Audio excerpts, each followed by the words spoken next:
नमस्कार दोस्तों। आज हम बात करेंगे अबला स्त्री के बारे में। दोस्तों, सबसे पहले ये जान लेते हैं कि अबला स्त्री किसे कहते हैं।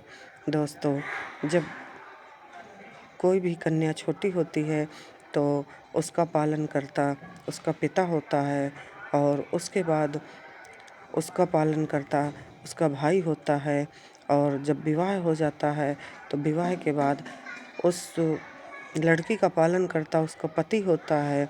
और जब उस लड़की से वो औरत हो गई, वो वृद्धावस्था में पहुंच गई, तो उसका पालन करता उसका पुत्र होता है।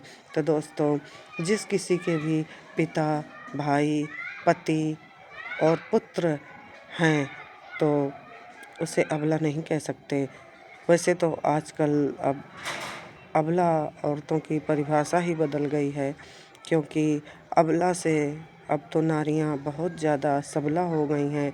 क्योंकि ये जो आजकल आप देख रहे हैं, नीले ड्रम, सफ़ेद ड्रम में पति को मारकर भर देती हैं, तो इससे तो जग जाहिर है कि अब औरत अबला नहीं है, सबला है।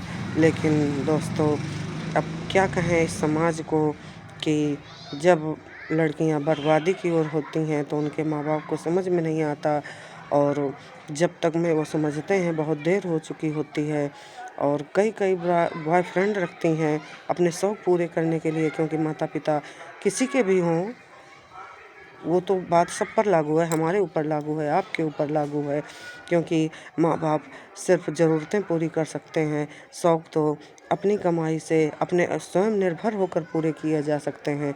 तो दोस्तों, जब लड़कियों के शौक़ पूरे नहीं होते तो वो गलत रास्ते का इस्तेमाल करती हैं, और जब माता पिता को पता चलता है कि अब हमारी बेटी गलत रास्ते पर जा रही है तो वो उसे सुधार नहीं पाते, क्योंकि उन्हें डर रहता है, भय रहता है कि कब तक हम इसके पीछे लगेंगे, कहीं ये किसी के साथ भाग न जाए, भाग कर विवाह ना कर ले। तो दोस्तों, फिर माता पिता उस लड़की का जल्दी से जल्दी विवाह कर देते हैं, जबकि ये नहीं सोचते कि इसका रिजल्ट क्या होगा, ज़बरदस्ती किया हुआ विवाह सफल होगा कि नहीं होगा। और दोस्तों, वही लड़कियां ससुराल में जाकर अबला नहीं होती, वो तो सबला बन जाती हैं। और दोस्तों, वहाँ जाकर किसी के बेटे पर इतना उसको प्रताड़ित करती हैं।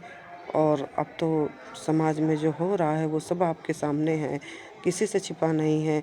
एक कैसे कैसे औरतों ने कांड कर दिए, किस किस तरह से पति को मारा, और कैसे कैसे सबूत मिटाने की कोशिश की। तो ये सब हमारे समाज का पतन हो रहा है। तो दोस्तों, मैं इस तरह की औरतों की बात नहीं कर रही हूँ, मैं एक सामान्य औरत की बात कर रही हूँ। यहाँ पर उस तरह की सबलाओं का जिक्र नहीं है, मैं यहाँ सिर्फ अबला औरतों की बात कर रही हूँ। तो दोस्तों, ये ध्यान में रखना चाहिए कि कहीं भी किसी भी तरह की अबला स्त्री मिले तो जहाँ तक जितना आपसे संभव हो उसकी मदद करनी चाहिए, क्योंकि अबला स्त्री तो अबला है, और उसका जो आशीर्वाद है वो लेने की कोशिश करनी चाहिए, ना कि उससे आप वो मन से आपको बद्दुआ दे दे। तो दोस्तों, उससे तो विनाश हो जाता है, पूरा विनाश हो जाता है, क्योंकि किसी भी अबला औरत की बद्दुआ बहुत ख़राब होती है दोस्तों। लेकिन कुछ लोग उस चीज़ को नहीं समझते, और जहाँ पर मैंने आपको बताया कि पहले ये समझिए कि अबला स्त्री किसे कहते हैं। तो दोस्तों, मैंने जो बताया ना कि ना पिता हो, ना भाई हो, ना पति हो, और ना पुत्र हो, वही स्त्री अबला कहलाती है। तो दोस्तों, जहाँ पर ऐसी स्त्रियाँ आपको मिलें तो जो भी आपसे बन पड़े उनकी मदद करिए, ना कि उनका उपहास करिए। दोस्तों, ऐसी स्त्रियों की मदद करने से आपको बहुत पुण्य मिलता है, क्योंकि वो स्त्री जिसकी आप मदद करते हैं और वो अबला है तो वो आपको दिल से दुआ देगी। और कई बार दोस्तों, ऐसा समय भी आता है जीवन में कि जहाँ पर हमारे पास पैसा पावर कुछ भी काम नहीं आता और वहाँ काम आती है तो सिर्फ किसी की दुआ आती है। तो दोस्तों दुआएं लेनी चाहिए, किसी को तकलीफ़ नहीं पहुंचानी चाहिए, किसी को कष्ट नहीं पहुंचाना चाहिए दोस्तों। और ख़ासकर ऐसी स्त्रियों को कष्ट नहीं देना चाहिए, क्योंकि ऐसी स्त्रियों के साथ आप लोग समझ नहीं पाते, लेकिन ऐसी स्त्रियों के साथ वो परमात्मा साथ होता है।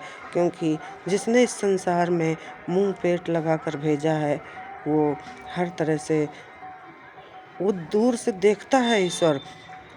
वो स्त्री जो प्रारब्ध लेकर आई है, वो अपना प्रारब्ध काट रही होती है, लेकिन उसके साथ ईश्वर हर वक्त होता है।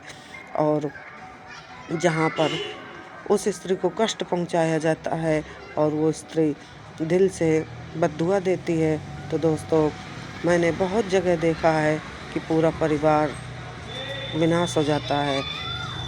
तो दोस्तों हमें कोशिश करनी चाहिए, अगर हम किसी की इस पोजीशन पर मदद कर सकें तो अच्छी बात है, लेकिन अगर हम मदद नहीं कर सकते हैं तो वो जिस हाल पर है उसी हाल पर छोड़ दीजिए, उसे नुकसान पहुंचाने की कोशिश ना कीजिए, क्योंकि उस पोजीशन पर उसको नुकसान पहुंचाना अपने आप को नुकसान पहुंचाना है। तो इस चीज़ का दोस्तों ध्यान रखना चाहिए, और लोग यही नज़रअंदाज कर देते हैं और समझ नहीं पाते। दोस्तों जो अबला है उस पर तो आप लोगों को खुद ही सोचना चाहिए कि उसको किसी तरह सताना नहीं चाहिए, लेकिन लोग नहीं समझ पाते और सताने का प्रयास करते हैं। देखिए द्रौपदी ने, वो भले ही अबला उस समय नहीं थी, लेकिन उस जो उसके पति ने, उसके जो 5 पति ने उसको जुएँ पर हार गए थे और वो कुछ नहीं कर सकते थे। उस समय वो अबला थी, असहाय थी, और उसने श्री कृष्ण को पुकारा था। और ऐसी पोजीशन में जहाँ पर दिल से पुकार होती है दोस्तों, वहाँ पर भगवान ज़रूर आते हैं और सहायता करते हैं। तो दोस्तों जिसकी सहायता स्वयं भगवान करते हैं, उसका कोई भी कुछ नहीं बिगाड़ सकता, लेकिन फिर भी लोग दूसरे को नुकसान पहुंचाने की कोशिश करते हैं कि क्या करें, कि किस तरह से इसको प्रताड़ित करें। तो दोस्तों ये गलत बात है। अपने आप पर वो स्थितियां डालकर देखिए, कोई भी परेशानियां मोल खरीद कर नहीं लाता दोस्तों। हर व्यक्ति सोचता है कि हमारा जीवन सुकून से कटे, लेकिन सुकून नहीं मिलता, क्योंकि बताया ना कि कुछ ऐसे प्रारब्ध होते हैं या कुछ ऐसी समस्याएं होती हैं कि जिस पे व्यक्ति का जीवन कठिन हो जाता है। और जब उस कठिन जीवन को कोई औरत जी रही है और उसके बाद कोई किसी तरह से उसे सताने लगता है, तो दोस्तों ईश्वर का भी सिंहासन डोल जाता है। और जब ईश्वर का सिंहासन डोलता है दोस्तों, तो फिर बहुत परेशानियां आती हैं उस सताने वाले को, क्योंकि जब भगवान लठ चलाते हैं तो दोस्तों भगवान की लाठी में आवाज़ नहीं होती और रुदन ज़्यादा होता है। तो दोस्तों इस बात का ख़ास ख्याल रखना चाहिए कि अपनी तरफ से कभी भी किसी भी अबला औरत का तिरस्कार नहीं करना चाहिए और ना ही उसे सताना चाहिए। अगर हो सके तो आप किसी भी तरह जितना आप सक्षम है, ये नहीं कि आप पूरा उसका बोझ उठा लेंगे, क्योंकि दुनिया में पूरा बोझ उठाने वाला कोई नहीं है। वो तो पूरा बोझ सिर्फ ईश्वर ही उठा सकता है। लेकिन हाँ, जहाँ तक हो सके आपको मदद के लिए हाथ बढ़ाना चाहिए। और अगर आप मदद नहीं कर सकते तो कम से कम उसके जीवन में परेशानियाँ मत लाइए, कम से कम उसकी बद्दुआ तो ना लीजिए। तो दोस्तों आप लोगों को, हमको सबको ये ख्याल रखना चाहिए। जय श्री राम दोस्तों।